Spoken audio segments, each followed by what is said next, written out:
Alright, so this is the final problem for our homework number 4, which is on fugacity for Thermodynamics II at the South Coast School of Technology. It says, consider a binary mixture of methane and ethane at 300K, 25 bar.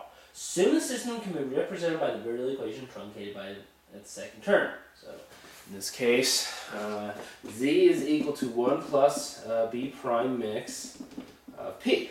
Okay? And the partial molar volume derived in chapter 6 is closer to just plug in, okay? A, derive the fugacity coefficient for ethane in the mixture. Alright. Well, first off, I recognize that it is a vapor fugacity question. It's asked about fugacity. Then I ask, is it a mixture or is it pure? Well, it says it's a mixture. It says I need a partial molar properties. So it's definitely a mixture. Okay, which means I have to use an equation of state. I have an equation of state, so that's the other kind of hint. Okay.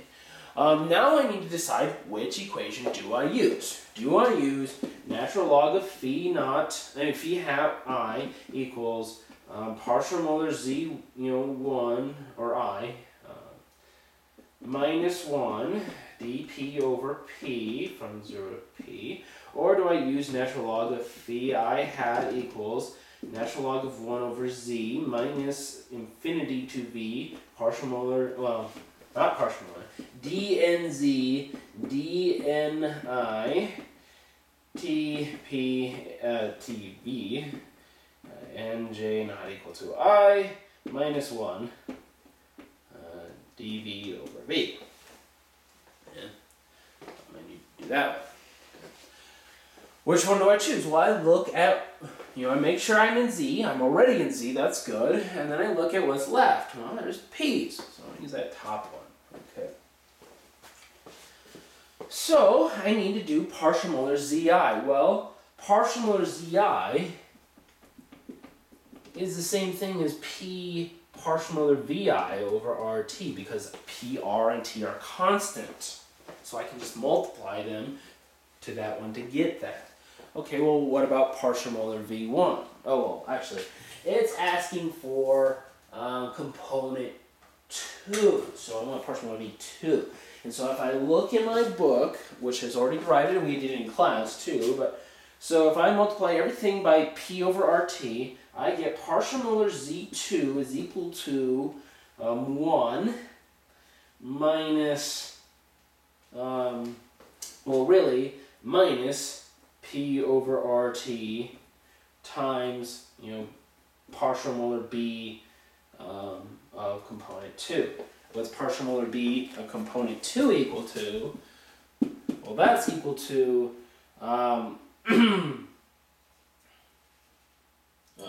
plus. That is equal to minus y1 squared b11 plus 2y1 squared b12 plus y2 squared, quantity y2 squared, plus 2y1 y2 times b22. Okay, so that's my partial molar b2. I'm not going to write it again. Okay, but it's in your book. So, all right. So I can do the rest by by hand, so to speak. All right. So I have all that, and I've chosen this as my equation. All right. Let's get to it. So natural log of phi 2 hat is equal to 0 to p of 1 plus P over RT B prime, partial molar B prime 1 minus 1 times dP over P. Okay, well those go away, and that P is going to go away. Okay, and so what if, and that, B prime is only a function of temperature, and so when I'm all said and done, I have partial molar B prime 2 over RT from 0 to P dP, which becomes, B2P over RT minus partial molar B2 0 over RT, which goes to 0, and then I have natural log of phi 2 equals partial molar B2 P over RT. Okay. Well, and that's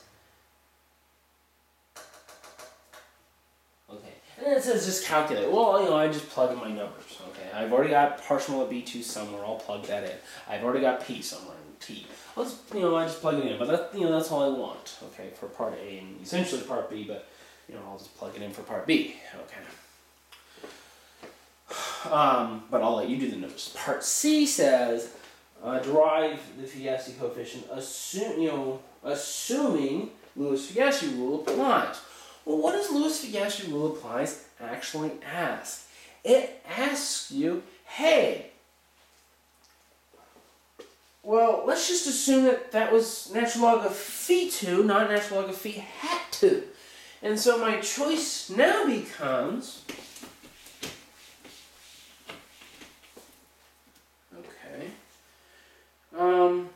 natural log of phi is equal to 0 to p of z minus 1 dp over p. Or natural log of phi is equal to z minus 1 minus natural log of z minus infinity to v, z minus 1 dv over v. Well, we've already decided it was the p1, so we're going to do that again. And, okay, B mix is now going to be as if it was pure. So I'm going to have B pure, okay, which is B1. Okay.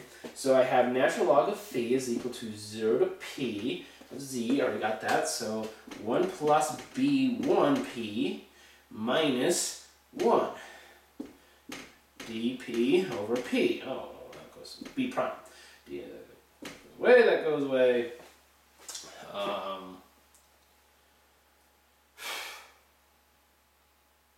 What am I feel like I'm missing something. Oh, well, I'm going to get, when I'm all said and done with the math, I'm going to skip the math, essentially. So I'm going to get B1 prime P. It's a little bit different than B2 prime P. It's a little bit different. That's because this is actually partial molar B2, not partial molar B2 prime.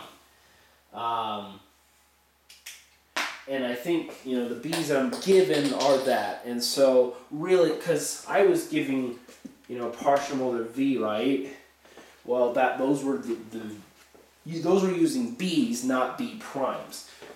B prime is equal to B over RT. So this should just be partial molar B2 times P. Should just be that. Sorry, it just dawned on me. But that didn't look right. Because they should essentially look the same, especially if I say, okay, well, if I said it was pure, it would look like this one. Okay. And the B's I gave you are partial molars, so, are B primes. So you use them as B primes. Alright, so if I plug everything in, and so you can see how different they are. Similar they are. I plug things in. What you'll notice is because it's methane and ethane, that partial molar B prime of 2 is pretty close to B prime of 2. Okay? And as such, their fugacity coefficients will be pretty dang similar.